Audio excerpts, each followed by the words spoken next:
अस्सलामु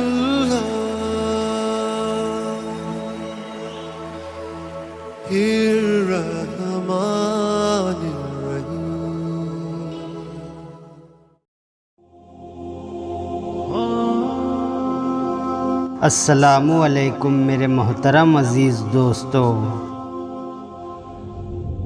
एक दफ़ा सुल्तान महमूद गज़नवी अपने कुछ सिपाहियों के साथ शिकार पर निकला। शिकार करते हुए वो अपने सिपाहियों से जुदा हो गया और जंगल में कहीं भटक गया। सुल्तान महमूद गज़नवी जंगल में रास्ता तलाश करने में मशगूल था कि अचानक एक हिंदू धर्म की लड़की पर उसकी नज़र पड़ी। बादशाह उसे देखकर ही यह समझ गया कि ये शहज़ादी मालूम होती है। अकेली शहज़ादी के साथ उसकी कनीज़ भी थी, जो दरिया के किनारे पानी में पाँव डुबोए इस बात से बेखबर होकर बैठी थी कि एक जंगली रीछ उन्हें नुकसान पहुंचाने आ चुका है।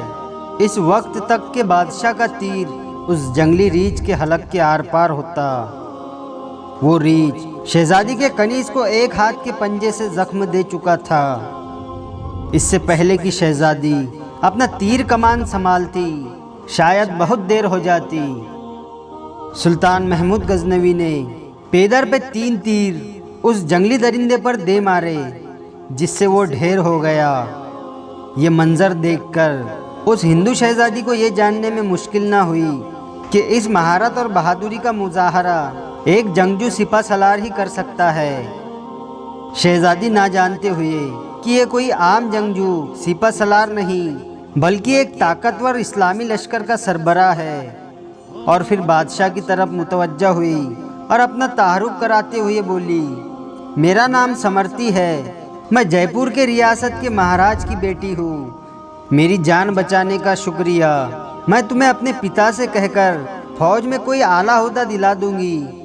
तुम हमारे फौज के सिपाही लगते नहीं हो, बताओ कहाँ से ताल्लुक़ है तुम्हारा।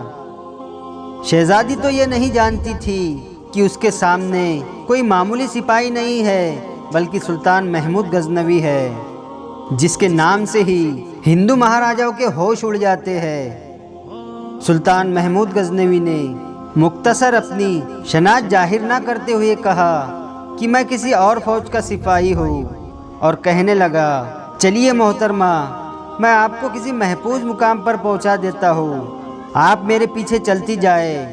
अंधेरा बढ़ता जा रहा है, रास्ता ना मिला तो शायद इसी जंगल में रात बसर करनी पड़े। वो शहज़ादी ये भी जान चुकी थी कि ये शख्स लालच और खौफ से पाक है।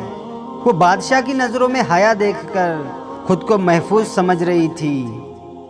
जंगल की दाट झाड़ियों की वजह से शहज़ादी का लिबास बहुत सी जगह से छलनी हो चुका था, जिससे उसका जिस्म भी दिखाई देने लगा था। शहज़ादी थकावट से चूर हो चुकी थी।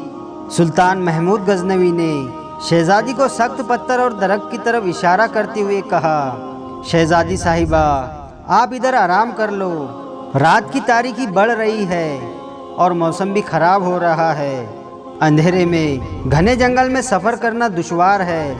सुबह होने पर मैं शायद आपको किसी महफूज मुकाम पर पहुंचा सकूं। शहज़ादी के पास उस अजनबी सिपा सलार पर एतमाद करने के अलावा कोई दूसरा रास्ता न था। बादशाह ने महसूस किया कि शहज़ादी अपने बेशकीमती मगर कतरे बारीक लिबास में जंगल में ठंडी रात शायद ना गुजार सके। बादशाह ने अपनी मोटी चादर शहज़ादी की तरफ उछाल दी और शहज़ादी को देखा, जैसे कह रहा हो, ये ओढ़ ले। शहज़ादी ने बेझिझक चादर ओढ़ ली और टेक लगाकर दरख्त से लेट गई।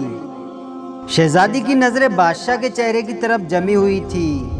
बादशाह नज़रें झुकाए आग जलाने की कोशिश कर रहा था। बिलाखिर आग जल गई और उसकी रोशनी में बादशाह का नूरानी चेहरा चमक पड़ा।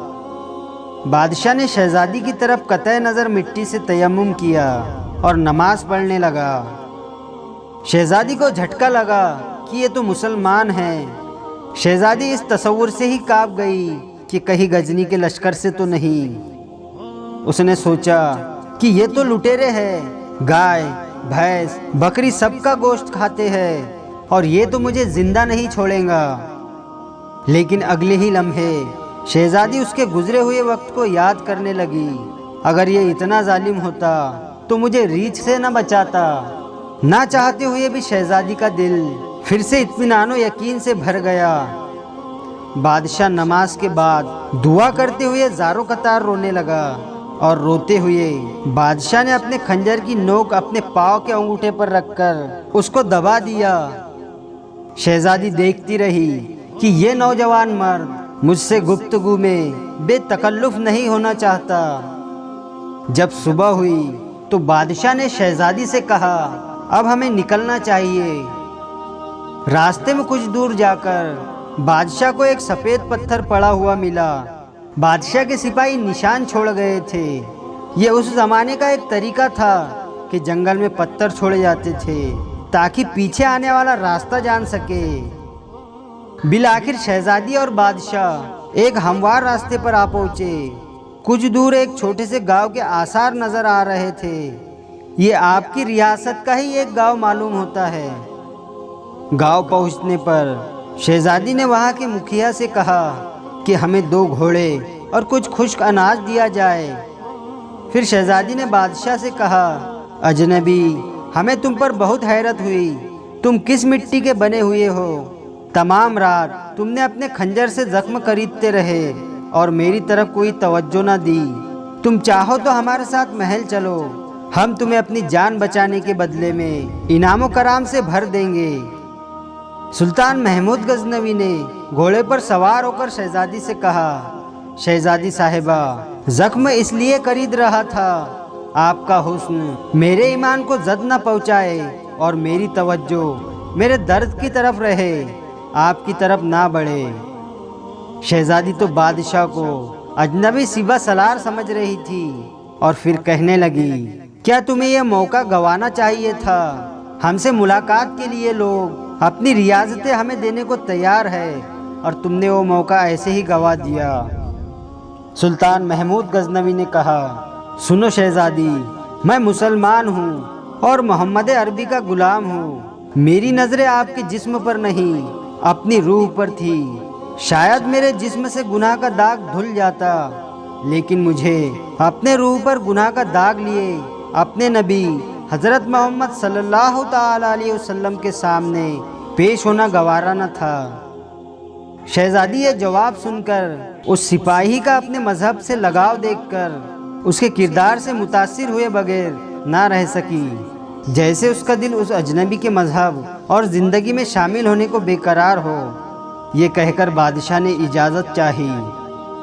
शहजादी ने कहा, अपना और अपने फ़ौज का नाम तो बताते जाओ, हम याद रखेंगे। सुल्तान ने चादर से नकाब ओढ़ा, तीर कमान कंधे पर डाले, तलवार अपने मियान में डाली और घोड़े की रकाबें पकड़े हुए बोला, शहजादी, मेरा नाम सुल्तान महमूद गजनवी है और मैं ही गजनी की अजीमुशान फ़ौज का सलार आज़म और सुल्तान हूँ। ये कहकर सुल्तान महमूद गजनवी ने घोड़े को ऐर लगा दी और सरपट भगाते हुए आँखों से ओझल हो गया।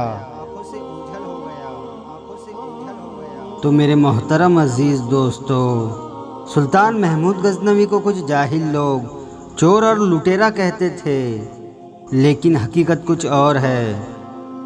सुल्तान महमूद गजनवी एक बहुत ही धीरदार और रियाया परवर हुक्मरान थे। वो रात को भेष बदलकर गजनी की गलियों के अंदर गश्त करते, मोहताज और बेवाओं को तलाश करके उनकी मदद करते। हर साल एक कुरान मजीद लिखते जिसे मक्का मुअज्जमा और दूसरे साल मदीना मुनव्वरा भेजते। इन्हें अपने महलात बनाने से ज़्यादा ऐसी इमारतें बनाने का शौक़ था जिससे तमाम मुसलमानों को फ़ायदा हो। इन्होंने अपने शाही महल के अंदर एक बहुत ही बड़ा दवाखाना भी कायम किया जहां से आवाम का मुफ्त में इलाज होता। सुल्तान महमूद गजनवी ने 59 साल की उम्र में वफ़ात पाई। अल्लाह रब्बुल इज़्ज़त हमें इस्लाम पर चलने की और नेक काम करने की तौफीक अता फरमाए। आमीन या रब्बुल आलमीन। वीडियो पसंद आया हो तो लाइक और शेयर ज़रूर करें, और आपने अभी तक हमारे चैनल को सब्सक्राइब नहीं किया है तो उसे भी सब्सक्राइब ज़रूर कर दे और साथ में बेल आइकन दबा दे ताकि हर आने वाली नई वीडियो की नोटिफिकेशन आप तक पहुंचती रहे।